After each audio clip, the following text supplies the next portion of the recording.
আলমডাঙ্গা বলতেই আমাদের চোখের সামনে ভেসে ওঠে ইতিহাসের এক অনন্য স্থাপত্য, সাত কপাট। আজ আমরা দাঁড়িয়ে আছি সেই ঐতিহ্যের সামনে।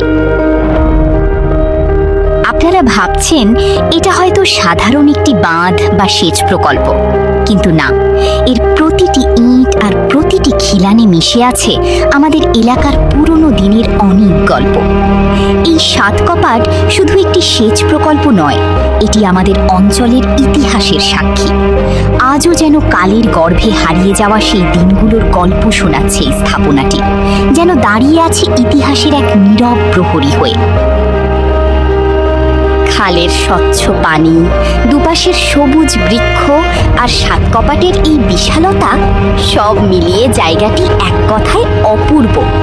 বিকেলের সময়টা এখানে কাটালে যান্ত্রিক জীবনের সব ক্লান্তি নিমেষেই দূর হয়ে যায়। আলমডাঙ্গার এই ঐতিহ্যবাহী সাত কপাট যদি এখনো না দেখে থাকেন, তবে একবার ঘুরে আসার আমন্ত্রণ রইল। আপনার প্রিয় মানুষদের সাথে সময় কাটানোর জন্য এটি সেরা জায়গা। ভিডিওটি ভালো লাগলে শেয়ার করুন।